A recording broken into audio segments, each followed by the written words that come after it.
Hello, you're watching TVP World News. I'm Jonasz Rewiński. Ukraine's President Volodymyr Zelenskyy will be in Warsaw on Wednesday. The visit was confirmed by Polish authorities, who had previously kept the information about his arrival secret. President Zelenskyy's visit is scheduled to begin with a meeting with Polish Prime Minister Donald Tusk, followed by a press conference. The next official engagement is a visit to Polish President Andrzej Duda at the Belvedere Palace.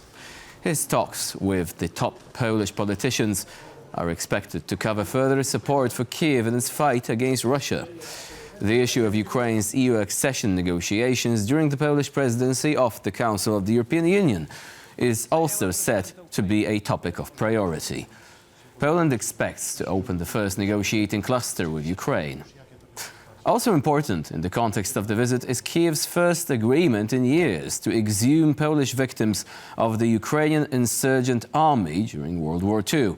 Later in the afternoon, President Zelenskyy will engage with students at the Warsaw School of Economics, a prominent university in Warsaw.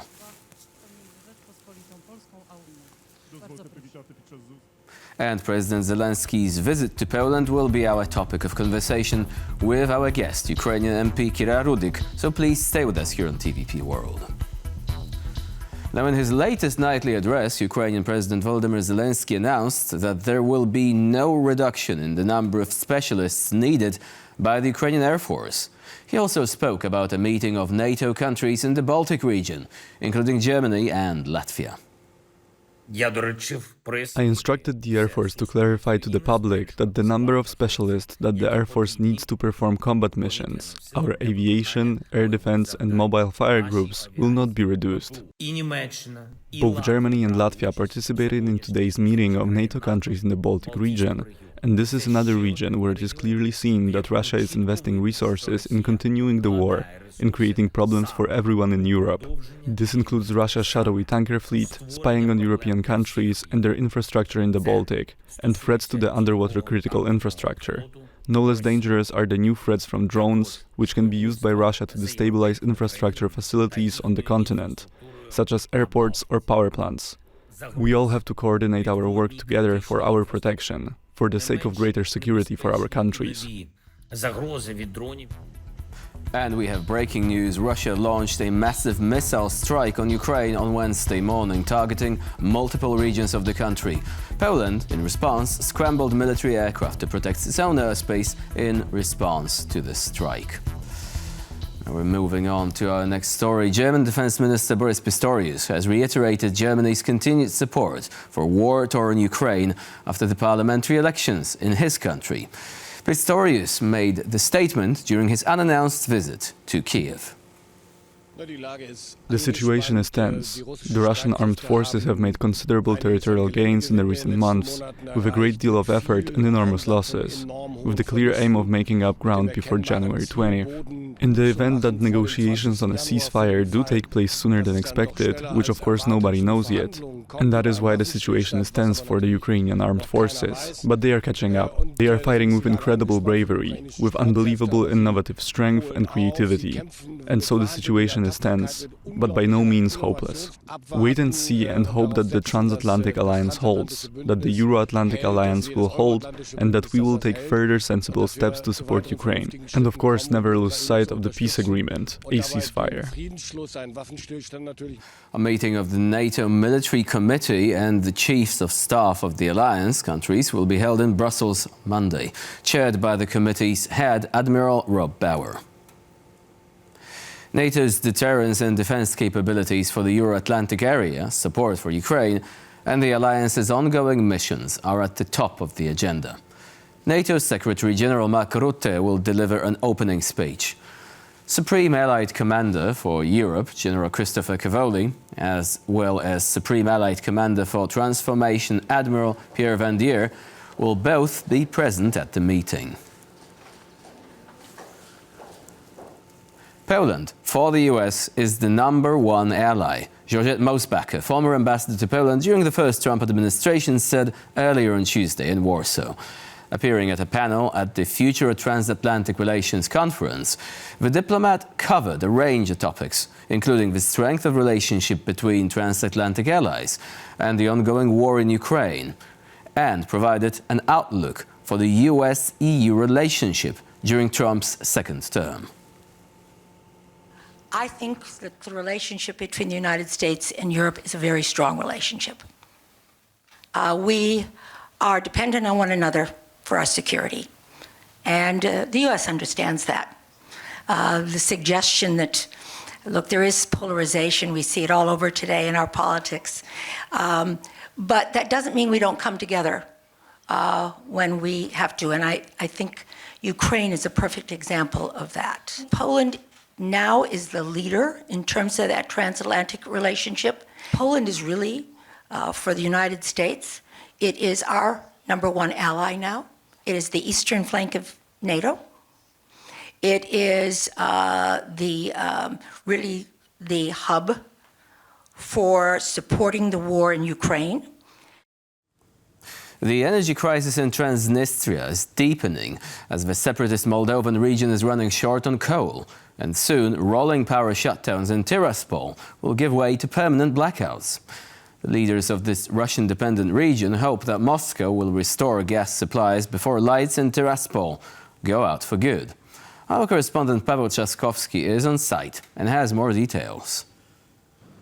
Transnistria, the breakaway region of Moldova, still grapples with energy crisis, and this is why its leader traveled to Moscow.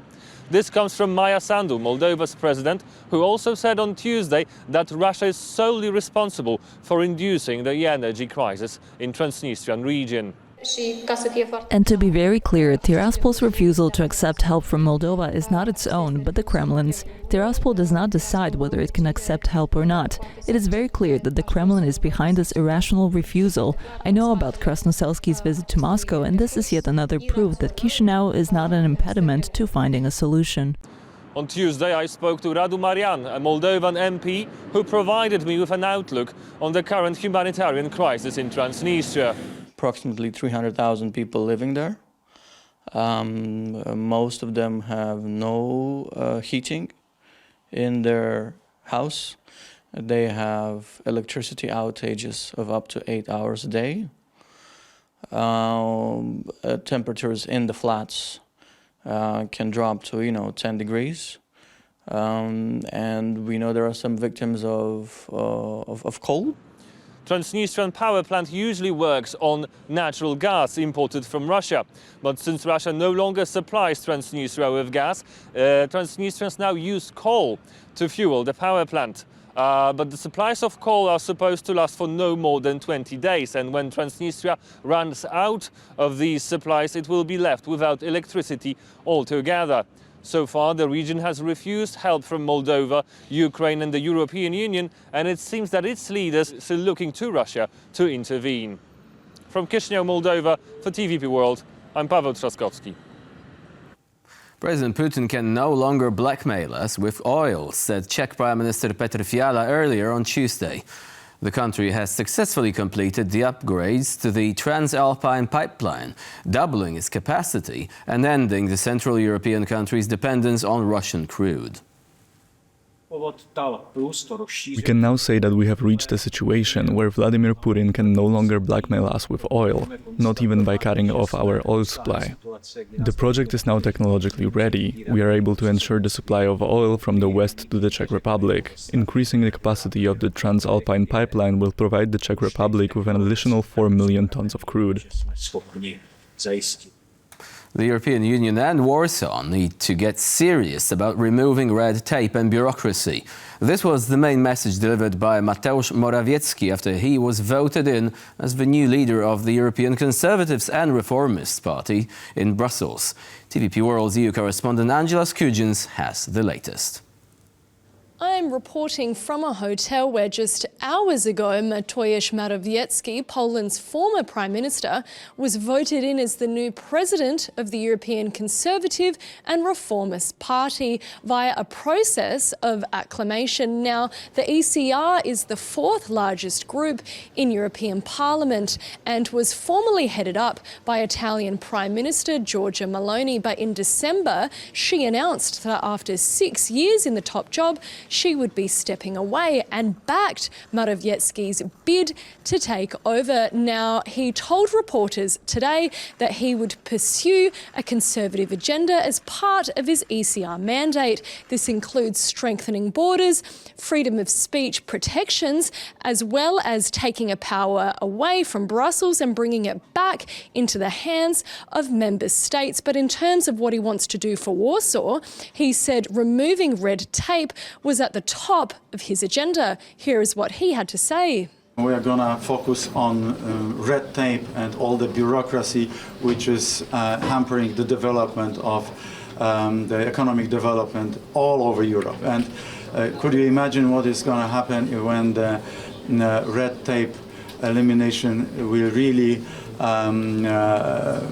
be brought about by the guys in the United States, Vivek Ramaswamy, Elon Musk, the Doge, and so on. We will be even farther out to our competitors, American competitors. So we have to really take bull by the horns, and we have to be very serious about this. Reporters were also informed today that Morawiecki, as the president of the ECR, was invited to the inauguration ceremony of US President-elect Donald Trump in the country's capital on the 20th of January. We also have recently found out that European Commission President Ursula von der Leyen was not invited to that ceremony. And while Morawiecki certainly bristled with Brussels when he was Prime Minister of Poland, Giorgia Meloni, when she was ECR president, certainly had cosy relations with von der Leyen. So we will wait and see what happens at this inauguration ceremony and if relations between Warsaw and Washington can be furthered. This is the latest from Brussels. My name is Angela Skujins, reporting for TVP World. US President Joe Biden will remove Cuba from its terrorism blacklist as part of a prisoner release deal, according to the White House. Shortly after Biden's decision was announced, Cuba released a statement saying it would release 553 prisoners from its jails. The agreement between the two countries takes place just days before US President-elect Donald Trump takes office. Trump reinstated the Caribbean country's terror label in the final days of his first presidency back in 2021.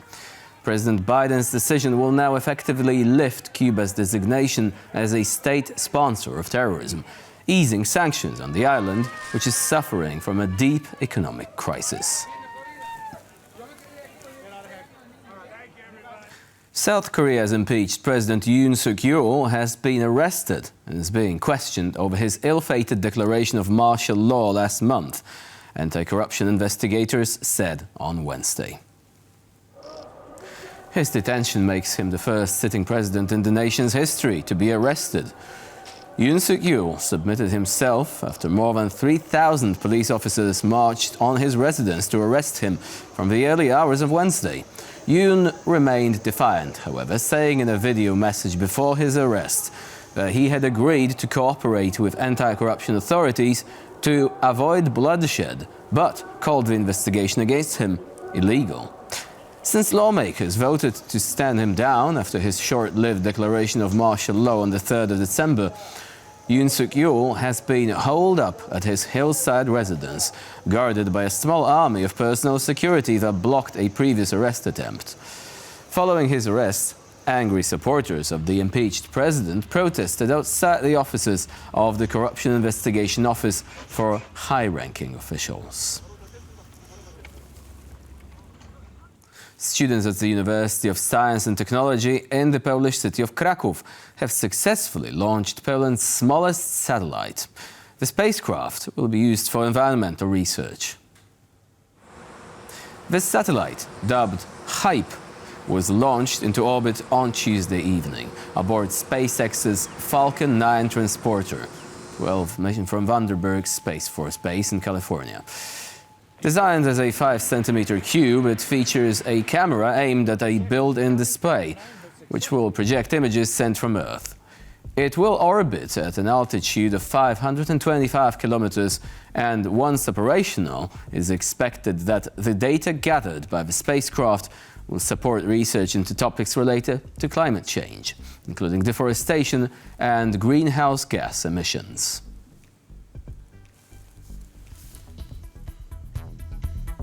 And with this, we conclude our news bulletin. Please stay with us here on TVP World for more latest news and updates.